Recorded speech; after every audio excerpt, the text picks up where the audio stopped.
Hello, hello. Welcome to the Sitdown with Stand-Up Comedians. I'm your host, Eddie You the Man. This is a podcast where we try to find out where does funny come from. Spoiler, it's usually trauma. Remember to like and subscribe, start a conversation in the comments, and hit the notification bell. Find us at Sitdown Podcast Milano on all social media platforms, and this is a Arcade Studio production. Okay, so hello everyone. Thank you for tuning in. This is the Sit Down with Stand-Up Comedians, and today we have Stephen Duranske. Hello, Stephen. Hello. How are you? I'm good. How are you? I'm good. How are you feeling? I'm great. I'm a little sweaty right now because it's nasty in Milan right now. But Yeah. I'm And you have good. a sweater, so it's like Yeah, I don't make good decisions very early in the morning when I'm getting dressed. yeah. But, You yeah. know, it's going to rain today, so maybe you did do the right thing later on. Oh gosh, I Yeah. did not know that. So we'll see. We'll see. Okay, so let's first ask. How did you get into comedy? I got into comedy for the first time because my church that I went to in the US was having a fundraiser for some like youth event, and it was a talent show. And I didn't know what to do. So I was just out of everything I could have picked. I was like, why not try comedy? And I did it, and it was really fun. And so then I kept doing it for a bit. Wow. When was this?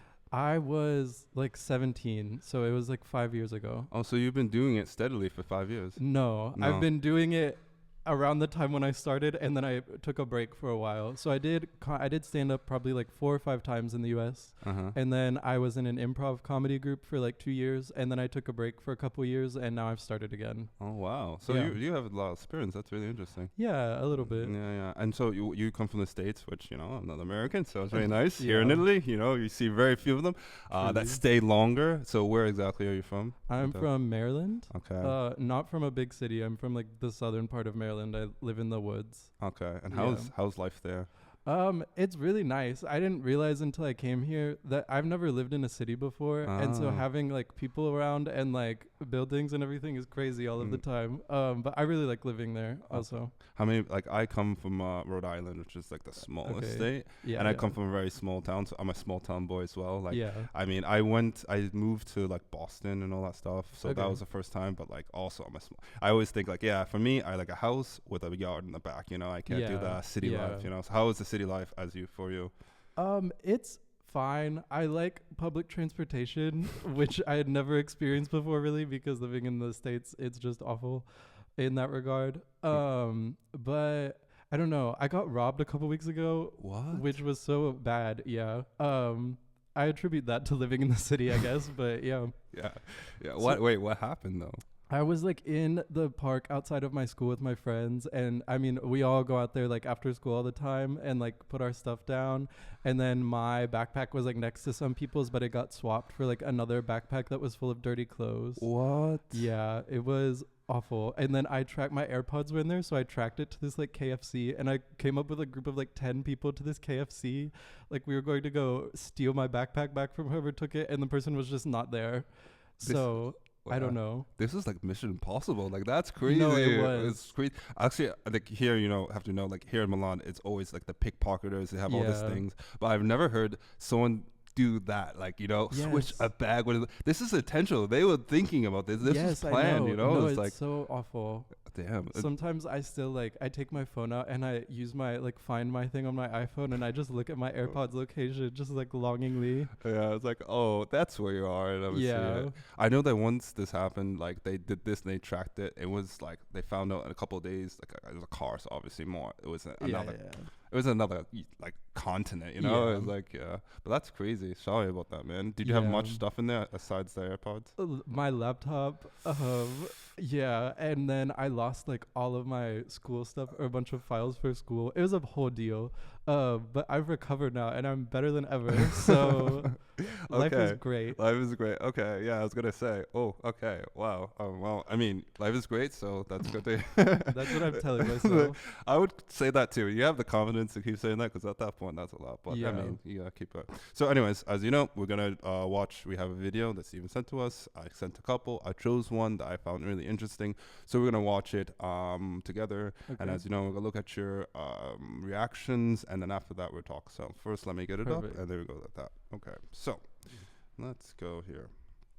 So We chose this one. Okay. And go. I just like look into your eyes and I see so much like life and light and love, and I just think like, how? Like, how can I do that?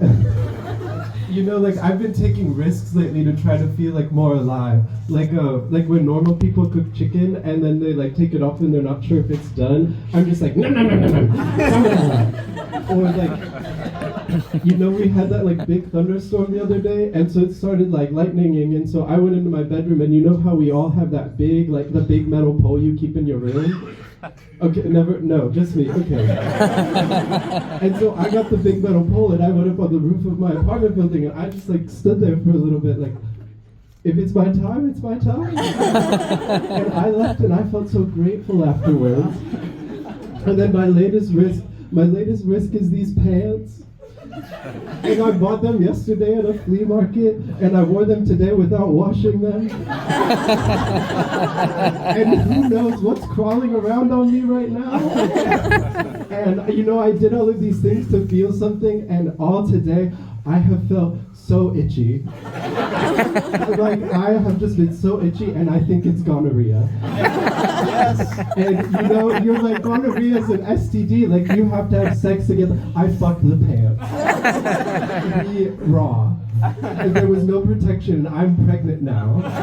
And I'm pregnant with the first like human and clothing hybrid, and the doctors told me that it's 3 kids in a trench coat.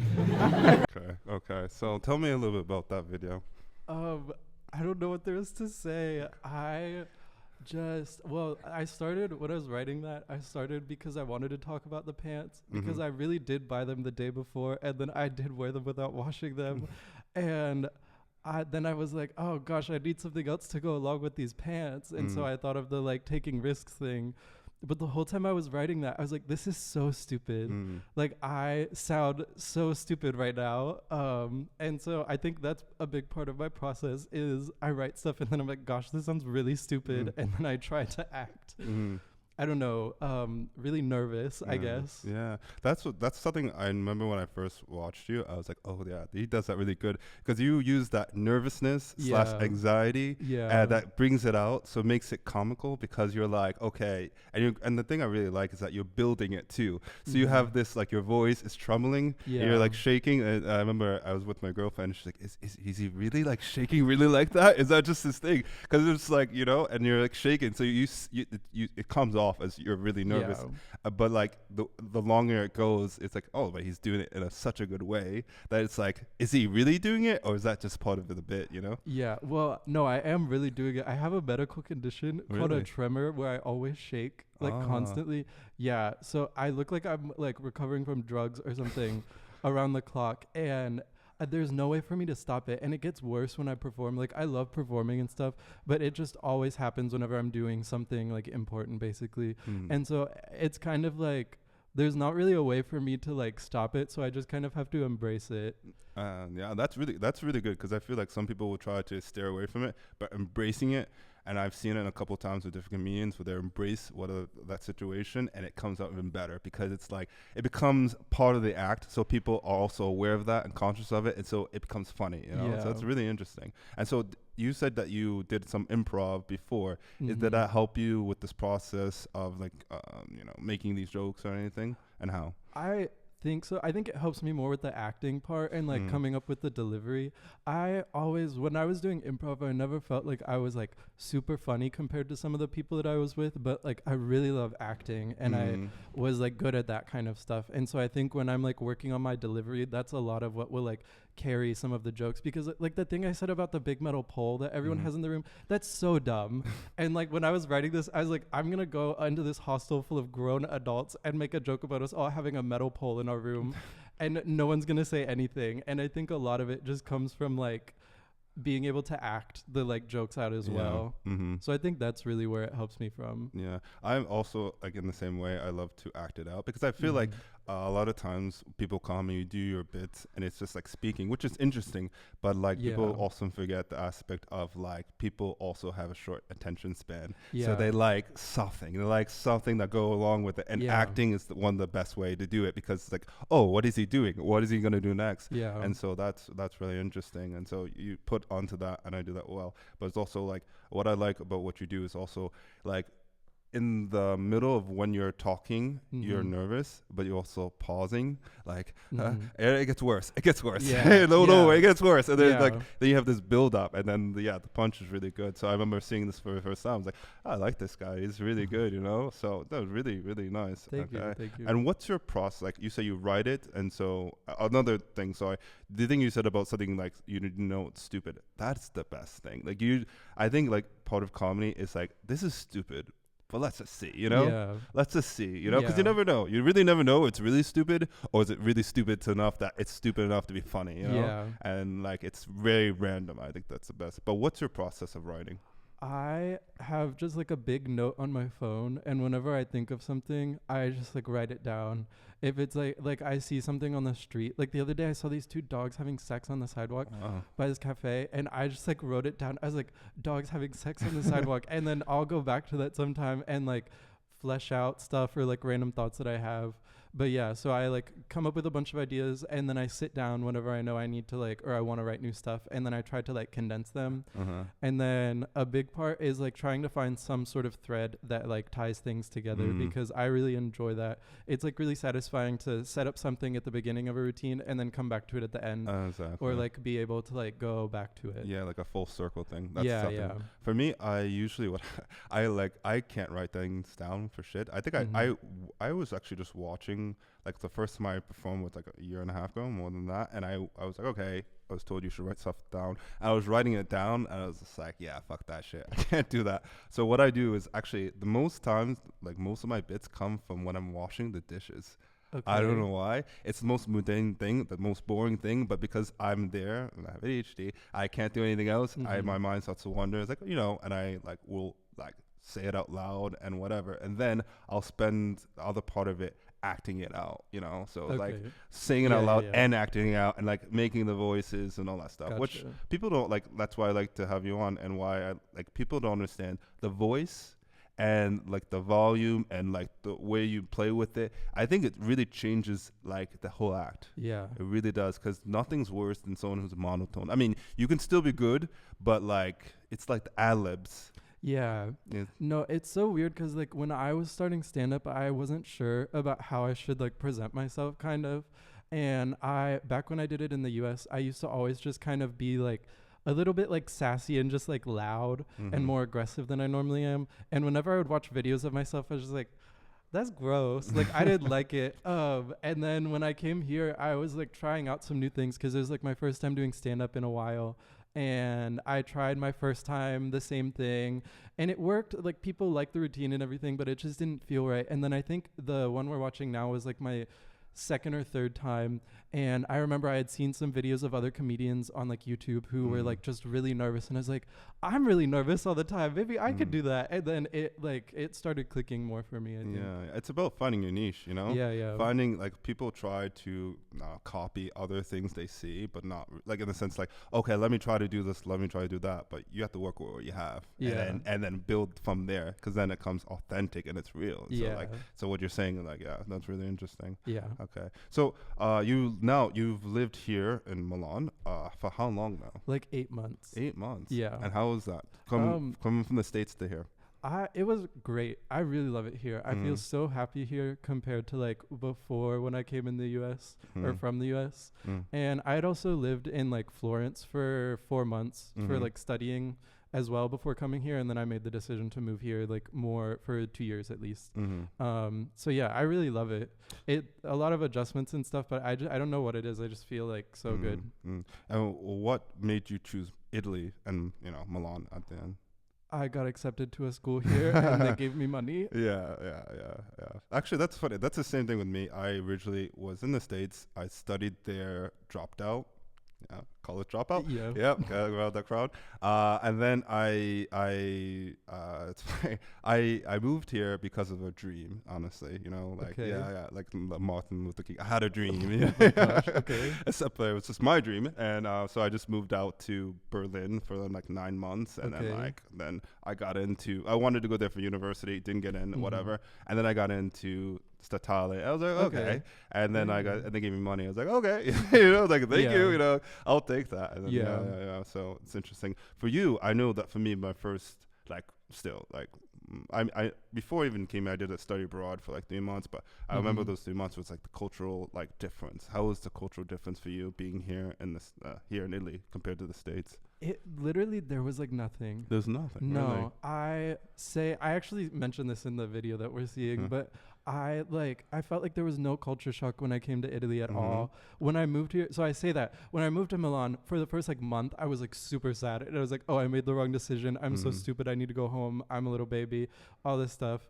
And then I adjusted, but I don't think that was as much cultural as it was just like mental of like Mm. having moved. Yeah. But like, I feel fine being here. Like, I Mm. understand the language is different and things work differently, and they don't have free refills at restaurants and stuff. Yes, that pissed me off. Yeah. The other thing that pissed me off, you have to pay for the fucking ketchup and all that shit. Like Yeah. I remember when I used to go to McDonald's, they just still like 20 of those in the bags. Yes. It was just like, oh, do you want some? Take as much as you want. And now it's Yes. like, no, you have to pay 50 cents for each one. No, and You want I- another one? No, and I realized that I don't like ketchup that Yeah, much. yeah, It's, it's like, it's not worth it. It's not worth 50 cents. No. Come on, no, come on, No. yeah. And all the other stuff. And yeah, that's the biggest thing that used to piss me off. Or like watching things here that's so much more expensive. I think with the food sense, like maybe McDonald's. Maybe because we always have those deals that everything's Yeah. super cheap. And here you get here, like the whole meal is like 15 euros or whatever. I'm Yeah. like, what the hell? But No, it's crazy. It's crazy. But yeah. For me, the cultural shock, I had that for the first month of like, yeah, I'm here. Okay, this is cool. Okay, it's not cool anymore. I want to go home. And then but I think a lot of people don't understand. It's like that waves that keeps going Yeah. up and down. But 7 years here, I still don't speak Italian, but I'm slowly learning. But the wave is real, and then you go through it up and down, and if you Yeah. stay here long enough, you got used to it. Because a lot of people don't understand the bureaucracy, the waitings, Yeah.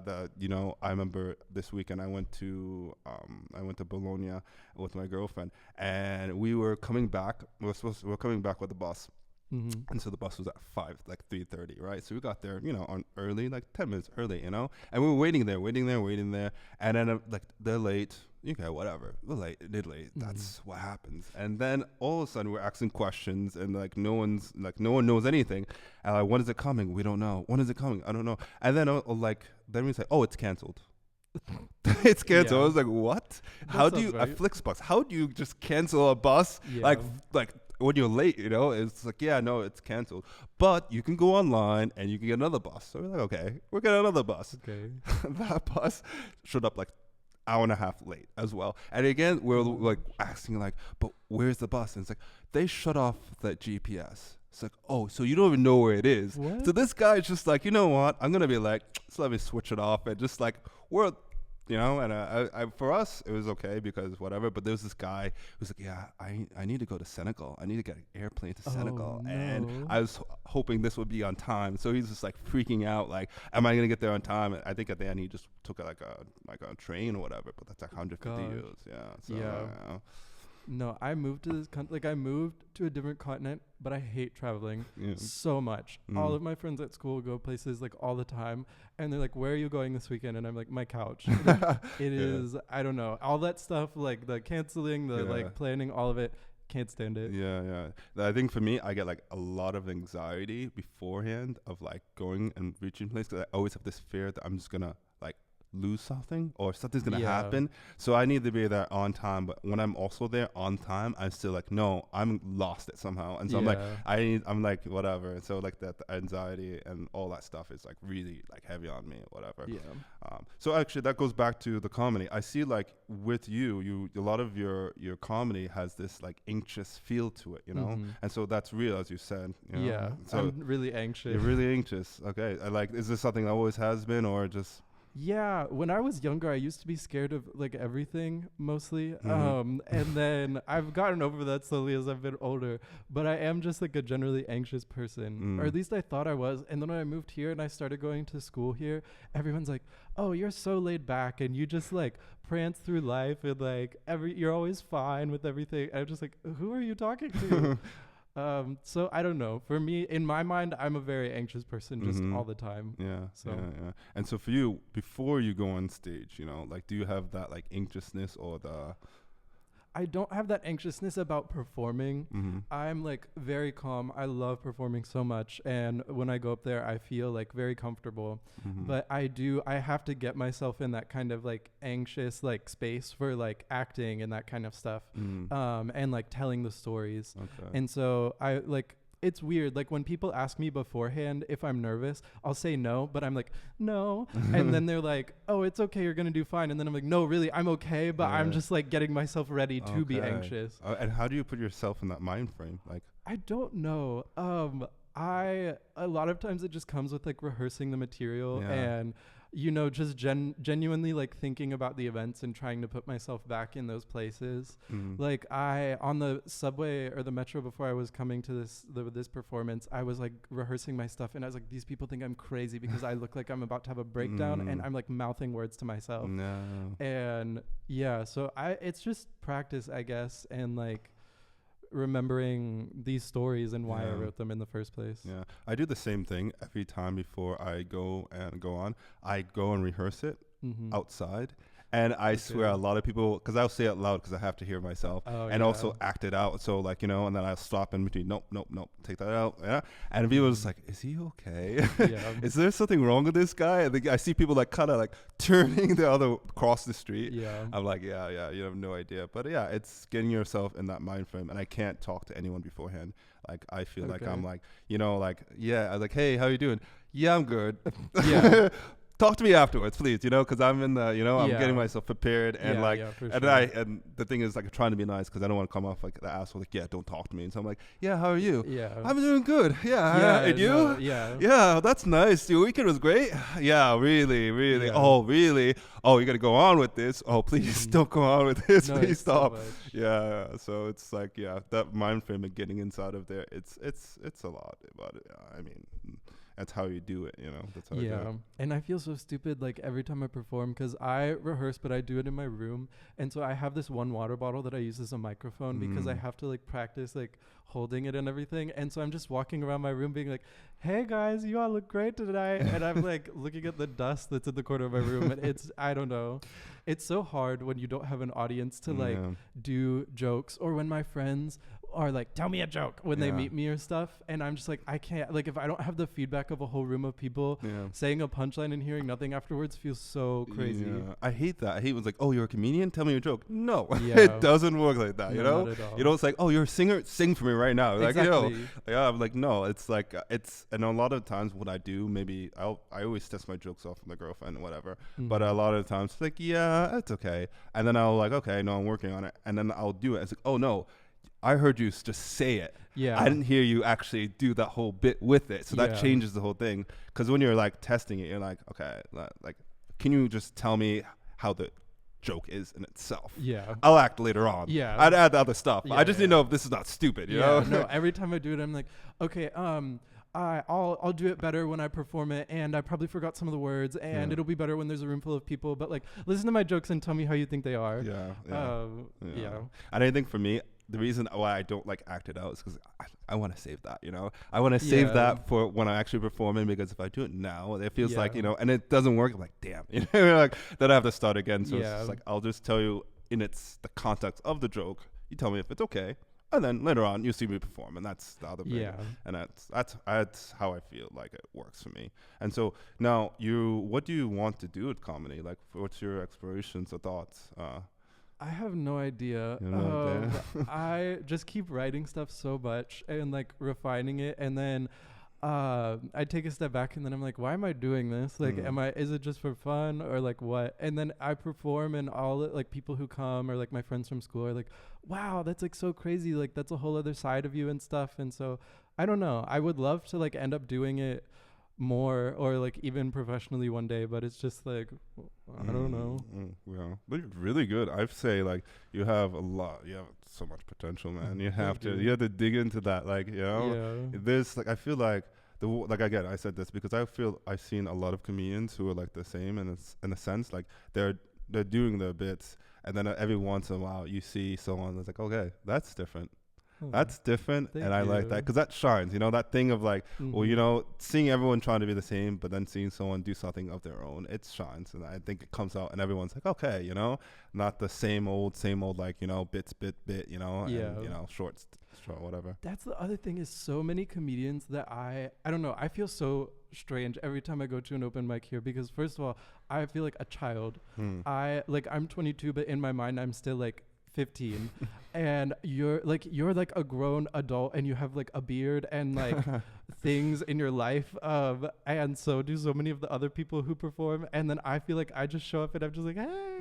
And then also like, so like you said, so many people have like comedians and like famous comedians do like bits and bits and bits, and every time that I write, I'm always like, okay, here's 5 minutes of one really involved story that I'm going to tell you, and I'm just telling you this story for 5 minutes and that's it. And I feel like crazy, but it's like you said, you just kind of have to like lean into what you know you're doing. And the best advice that I've heard from like some podcasts that I listen to is just like, you have to have fun when you're making any kind of art and like really be into it. And if you're having fun, then other people can have fun with you. But if it's clear that you're not having fun, people aren't going to believe it. And so for me, the fun way to do this is to like freak out and act like a little child and tell one story for 5 minutes.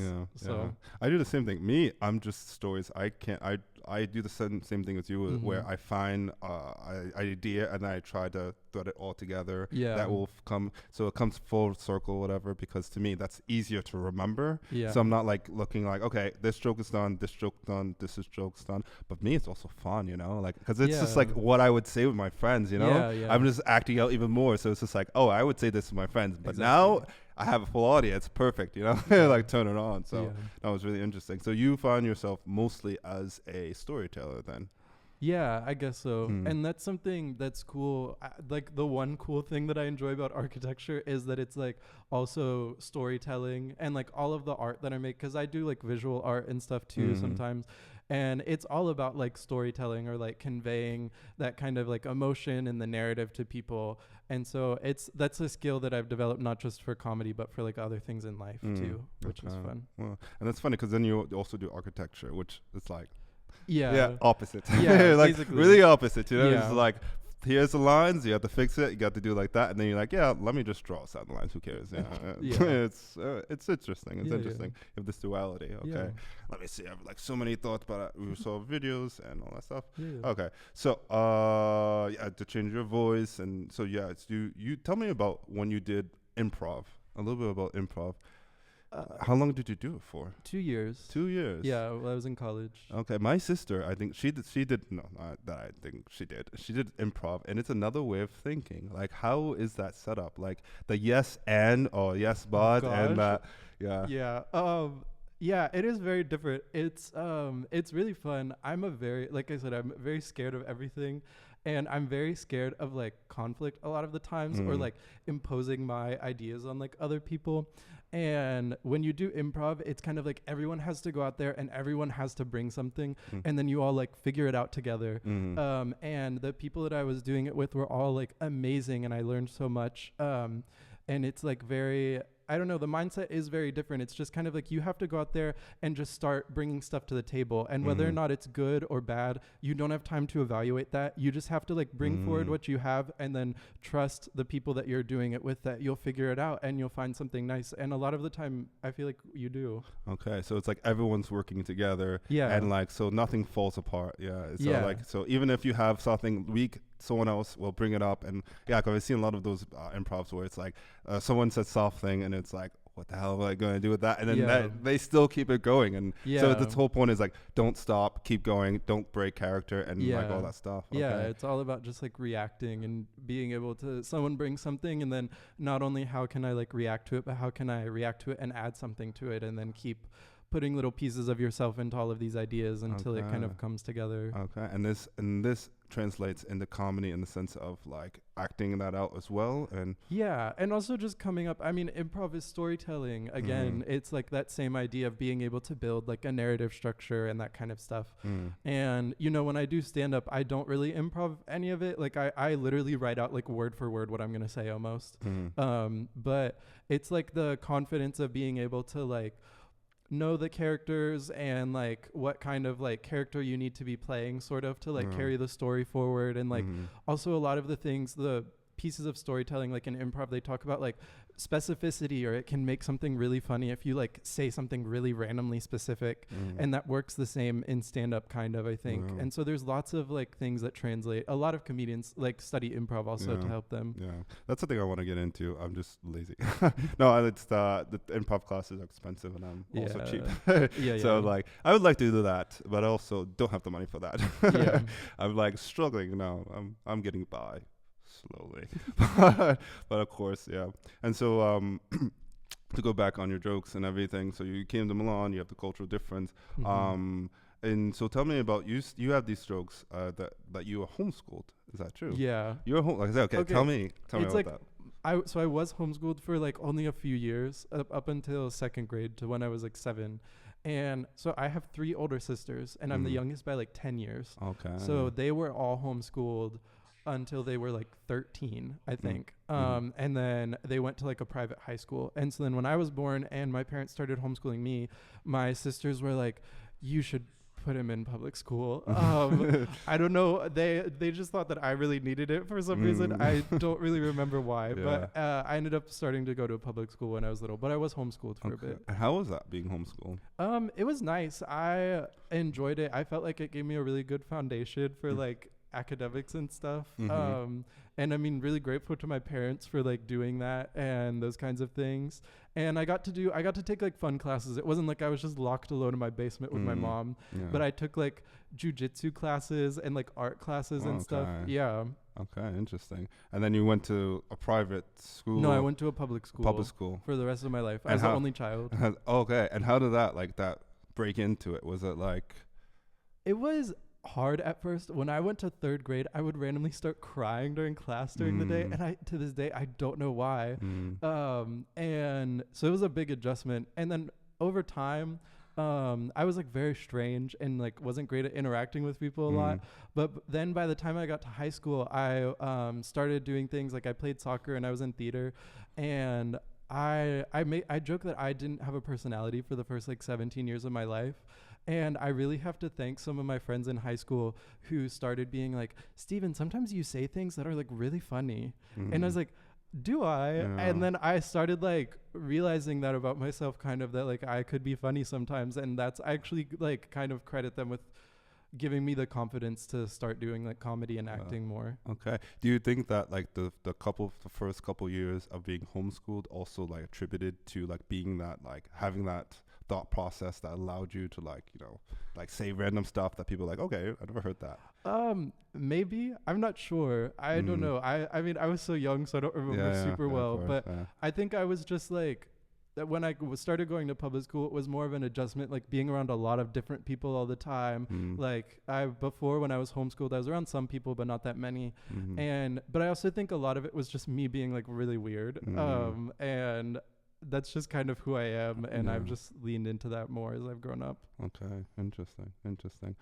So another joke you have, which is I was funny. I was in between doing this one and the other one, which is the one about like the vagina. So tell us about that one. I had never seen a vagina for a very long period of my life. Okay. That's basically it. And I mean, like in the story, I talk about like having the talk with my parents and that kind of stuff. And then like going through life and like getting made fun of a little bit in school and that kind of stuff. But made fun of for what? Just for being a weird kid. Like the line that I have in the routine about the kid saying that I would throw rocks at a pussy if I ever saw one was true. That actually happened in middle school. These kids were like texting about me in a group chat they had. And someone showed me like in the library one day, and I was like, what does that mean? Like, and they explained it to me, and I still didn't really understand until a few years later. And I was like, oh, they were like really making fun of me. Wow, shit. Yeah. Middle schools are like the worst. I That's know. I remember the worst shit that ever happened always happened in middle school. You know? Yeah. It's that. Damn. So in that aspect, okay, damn. So yeah, I remember a couple times that happened. Like, okay, yeah, got that message. Because I think it's in middle school too. Because you're also trying to figure out some stuff as well. Because you go from the innocence Yeah. of elementary school Yeah. to middle school, Yeah. and you're just like, yeah, and they're like, I know, cruel. They're really cruel. Yeah, no, they're really cruel, but also like I was really weird. Mm. And so sometimes it's just like that's just gonna happen. Like bullying is awful, obviously. Yeah. But I don't know. I Yeah. look back on it and I'm just like, yeah, I was a strange kid. Like it makes sense that people said stuff sometimes. I don't know. Nah, but I don't I never take that like, oh, strange person word. I think there's always the idea of like you're different and like you Yeah. know, and when you're different and people like see that in the sense of like, okay, you're not like us, which is everyone else is. I always talked about this like fitting into the box or whatever. People are like, oh, let's you know, why don't you seem like us? Why don't you act like us? There's something Yeah. wrong. So they kind of get afraid of that and Yeah. feel intimidated of that, and then like have to like, you know. Yeah, but even then, like my middle school experience was like pretty chill. Like Mhm. people were generally pretty nice, and there were just everyone was weird in middle school. Oh, okay. So then I have to ask you, when was the first time you did see? I don't remember. Mhm. I remember that there were like people even in high school because I Mhm. didn't have a phone until I was like 16, Okay. which is like honestly thank God. Yeah. I wish I still did not have one most of the time. Yeah. But I remember even on the bus one day in high school, like some kid had like pulled up a picture of one on his phone and was like trying to show me, and I was like no, like don't do that. Yeah. So I genuinely don't know, but I know that it is like it happened at some point. Yeah. I'm talking about this like it's like some life-changing event or something. Yeah. No. But yeah, I really don't remember. Yeah. It was much more recent than for most people my age probably. I probably was that guy with the phone, like, hey, look at this. I remember Yeah. there was this one, like, I was in 8th grade. I remember there was this photo. I don't know why I even had this photo, but Mhm. I was sent this photo of like some guy putting his head up there, and it was just like, my yes, gosh, yes. okay. And as an 8th grader, I would think like, how the hell do I? But like you have to remember, like I'm like 30 right now. And like back Yeah. then, that was reckless times. Like you just did everything. Everything was Yeah. whatever. And I would just show my friends like, hey, look at this. It's funny, you know. gosh. And it's like not even as a like, oh, but like a funny thing. And it was just like now I think it's like that's not really No, funny. That's terrifying. That's not funny at all. That's kind of yeah, but that's how it is. And so then you also said you had to talk with your parents about Yeah. that. So how was that? Like, you know? I mean, it was fine, I guess. I don't know. Mhm. My whole family, and I mean, I am religious Mhm. also, so that was like part of it. But yeah, I mean, it was like I said, like I had it twice, and then both times my dad like sat me down and had the talk, but both times it also like it was just very short and brief, and I went on my way, and Yeah, I went on turned your out way. fine, I Okay. guess. I grew up also in a very well, it was really strange. My parents are super religious, but on totally separate sides. My dad's like Muslim and my mom's Christian. Okay. But they're both very religious on both sides. And Yeah. so they're like, you need to get married. You need to have kids by this age. You need to like pray every single day. And you know, Okay. like if you know, it was very strict growing up. Like I Mhm. remember just like a lot of things were like, yeah, you can't do this. My dad was always like, which was very funny. He was always like, Eddie, you can't drink. You know, and I was Okay. like, but why? Is it because you can't? And I was like, okay, like drink Mhm. alcohol, and then you have a beer. As he has, it's like he's like, yeah, you can't drink. I was like, but Gotcha. Yeah. you're drinking that. He's like, yeah, because I can, but you can't drink. And and even up into the age of like 21, 22, like he was like, no, you can't drink. I think the first time I had my first beer with my father was like, I was last year. Oh, Like, okay, and he wow. not even like had the first, but like he offered a beer to me. It was like, Yeah. yeah. So it's like that very strict. And how like, so you had this very like religious, how was that in your formative years? I mean, it was fine. I mean, obviously it's like I'm still like practicing Christian and everything. Mhm. So it was important to me. I think it was the first place I did comedy also. So it was just Yeah. a nice, like apart from like all of the like religious parts of it too, it's just like a very nice community. Yeah. A lot of my like close friends that I still even talk to are from like religious activities and that kind of stuff. Mhm. There was a time when I was at, I said the first time I did comedy was a fundraiser. Yeah. One of the other times I did it was at the like youth retreat that we went to that we were fundraising for, and they had a talent show where you could compete for like scholarships from these like Christian schools basically. Wow. And it was meant for people who like sang music. which I didn't know. And so I signed up to do stand-up comedy. And so they have a bunch of these people going up singing like Christian like music and like very like emotional like deep songs. And then I went up and I did a whole set about being homeschooled. And I did not win, obviously, because no school is giving some random child money for telling jokes.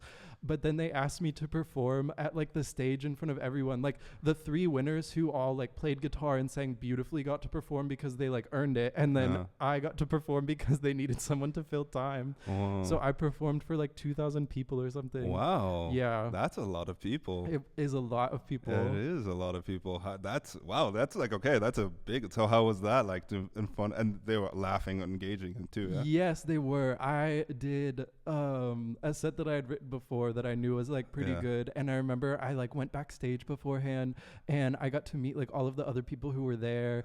And then I like walked out on this stage and I genuinely don't remember anything. I remember looking into the crowd when I started and then the rest of it is gone.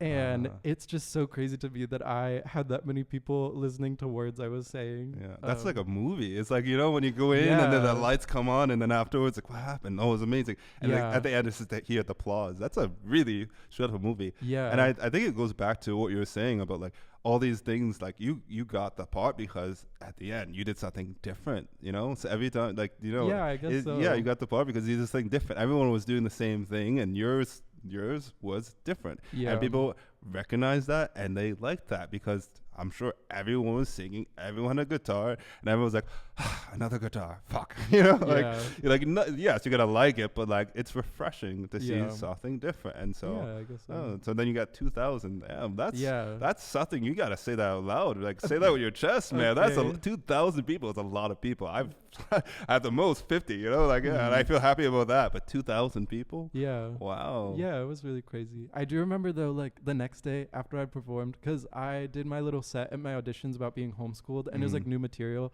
and I was making fun of being homeschooled kind of, or just like telling it very dramatically, and I was like sitting in the hallway charging my phone like on the ground and some girl comes up to me and she's like, "You're the comedian, right?" And I was like, "Yes." And she's like, "I was homeschooled," and then just looks at me and I was like, okay. And she was clearly very upset and I was like, I don't know what to say to you right now. And so I think I was like, oh, I'm really hungry. And then I like got up and like ran away from this girl.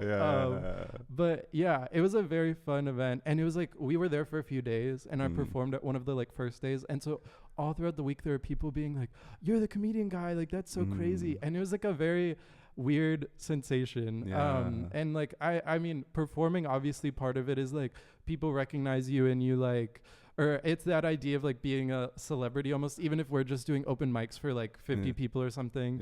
But it's not like, that's not the part of it that like drives me a lot. So it's like, it's just like very weird when like people come up to you and they're like, "Wow, you're that guy." Or like people at my school who like come to my shows or like see stuff that I post online and they're like, "Whoa, like you're a comedian." And it's like, sometimes I wish I could be a comedian to like an empty room and just do it for myself. And then like, I'm just not good at interacting with people sometimes. Yeah, no, I feel you on both the parts of when you said like someone came up to you and like, "Oh yeah, I was like, it's a joke, you know, like it's a joke, calm down." Like that's my experience. I'm talking about my own experience, you know, but also the idea of like, you know, you're always gonna come against people who are gonna either like your stuff or hate your stuff or just gonna have criticize, and you know, I call them haters.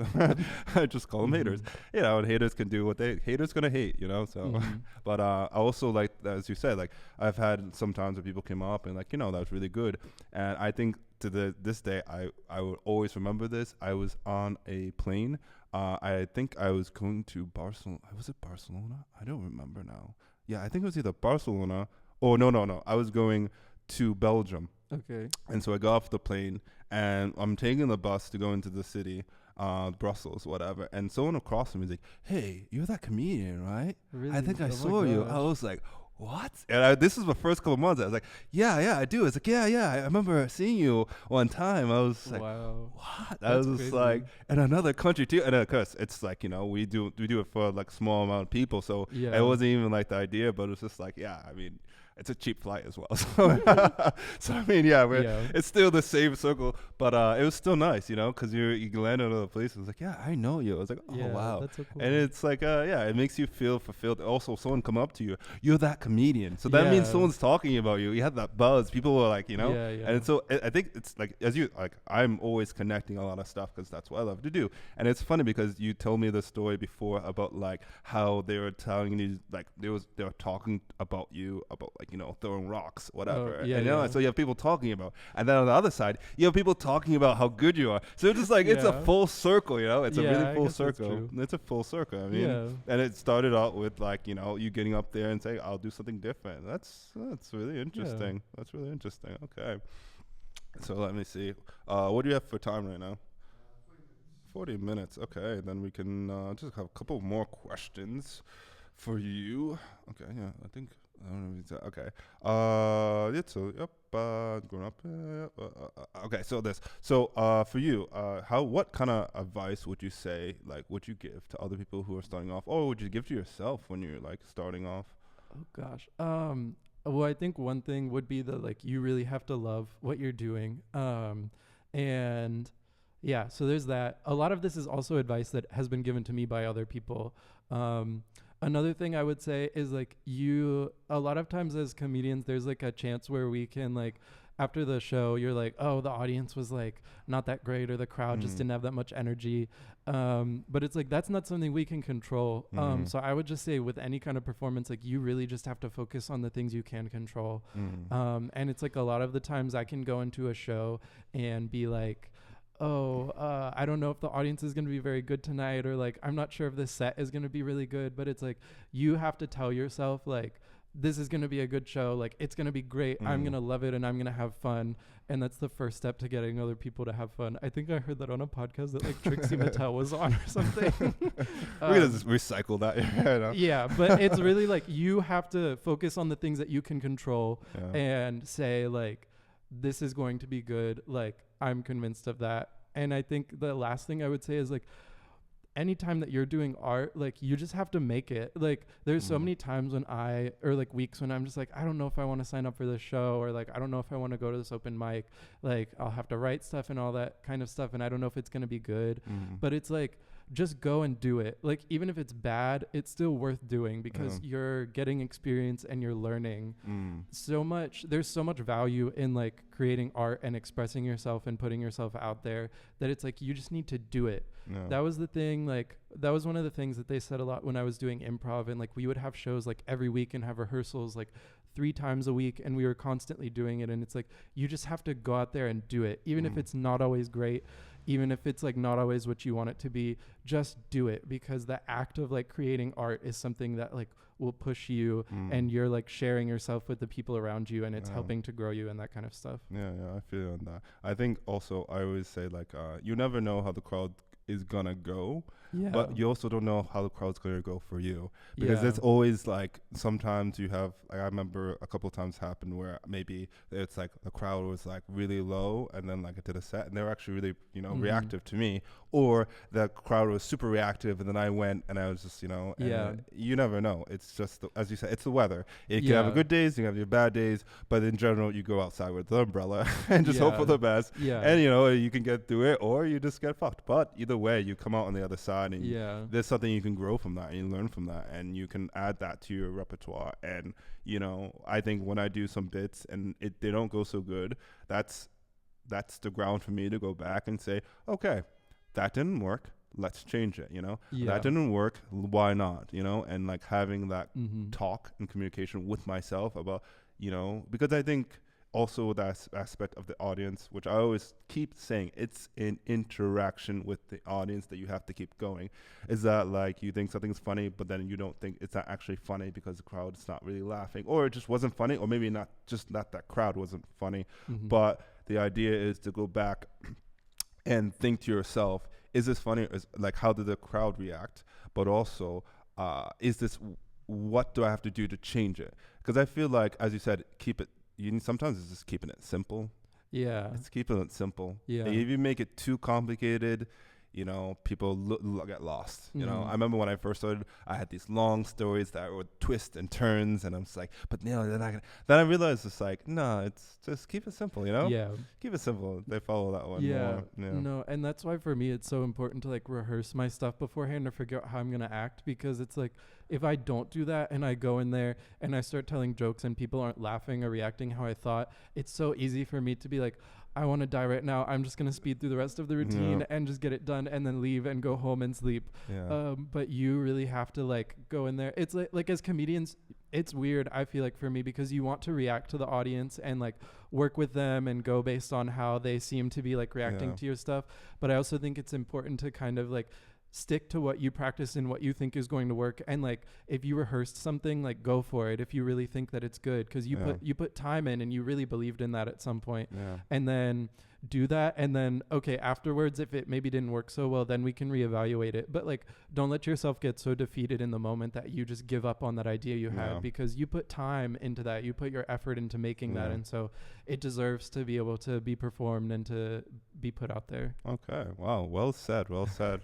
So, do you have anything else you want to say? Anything you want to put out there? Not really. You could follow me on Instagram, I guess. I don't know.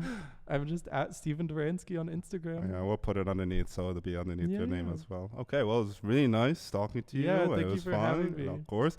And thank you guys for coming, watching to us. As always, like, subscribe to Arcade Studio Podcast, and that's a wrap. Thank you. Thank you.